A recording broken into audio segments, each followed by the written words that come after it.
Bonjour à tous. Le président de la République, son Excellence Alassane Ouattara, accompagné de la première dame Dominique Ouattara, a quitté Abidjan hier vendredi 26 février 2021 pour un séjour en France. Au cours de son séjour, le chef de l'État aura un entretien suivi d'un dîner avec son homologue français, son Excellence M. Emmanuel Macron. Le mercredi 3 mars 2021, au Palais de l'Élysée, le président de la République échangera également avec le ministre français de l'Europe et des Affaires étrangères, M. Jean-Yves Le Drian. Et puis, nous sommes aujourd'hui le 27 février 2021, au deuxième jour de la campagne pour les législatives. Vous le savez certainement, le samedi 6 mars prochain, les Ivoiriens seront appelés aux urnes pour élire leurs représentants à l'Assemblée nationale. La campagne marquant le début de cette course à l'hémicycle a démarré hier, donc vendredi. À plus de 1500 candidats sont en lice dans le cadre de ce scrutin, une campagne électorale pour les législatives qui s'achèvera le 4 mars prochain. Dans l'actualité également, cette bonne nouvelle dans le cadre de la lutte contre la Covid-19. Les premières doses de vaccins contre la Covid-19 sont arrivées sur le sol ivoirien. Des produits du laboratoire AstraZeneca obtenus grâce à la facilité COVAX, à l'appui des Nations Unies, des États-Unis, de l'Union européenne, prévue initialement le 15 mars. La campagne de vaccination démarrera donc dès ce lundi avec des cibles prioritaires, notamment le personnel soignant, les forces de l'ordre et puis le corps enseignant. Les précisions de Salima Toutia. 11h40 sur le tarmac de l'aéroport international d'Abidjan. C'est un atterrissage en douceur qui vient dissiper les inquiétudes. À bord, le liquide précieux, le vaccin anti-Covid-19.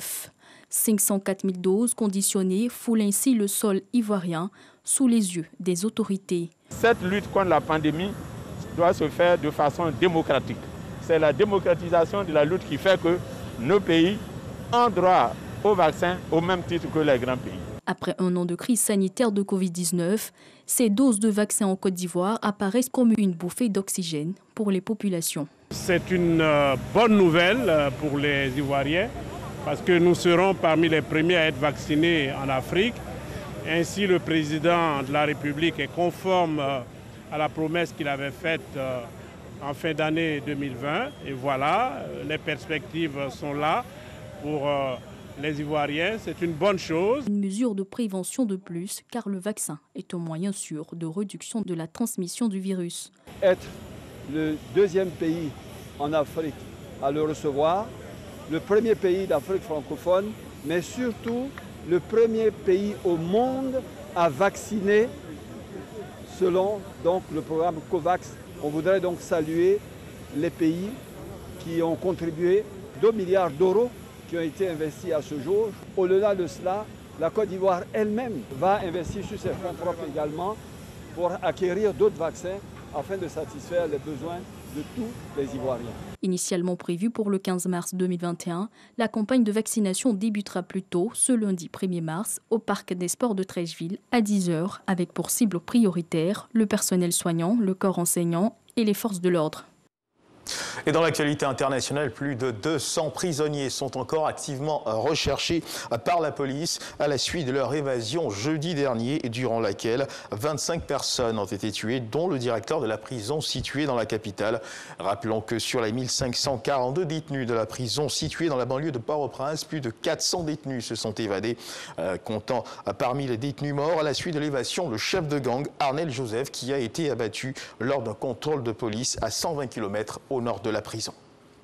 Toujours dans l'actualité internationale au Tchad, le délai de dépôt des candidatures pour la présidentielle du 11 avril prochain a expiré hier vendredi à minuit. En plus du chef de l'État Idriss Déby, candidat à un 6e mandat, une quinzaine de personnalités d'horizons divers sont candidats à la course à la magistrature suprême dans le pays. L'élection présidentielle aura lieu le 11 avril au Tchad et les élections législatives, plusieurs fois repoussées depuis 5 ans, ont été fixées au 24 octobre 2021.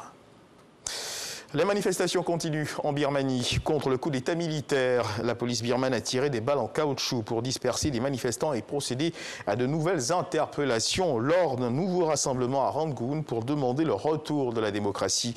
Le pays, rappelons-le, est secoué par une vague de protestations pro-démocratiques depuis le coup d'État militaire qui a renversé la dirigeante civile Aung San Suu Kyi le 1er février dernier. Et c'est sur cette information que se referme ce flash d'information. Merci de nous avoir suivis. Je vous retrouve à 13 h pour le journal.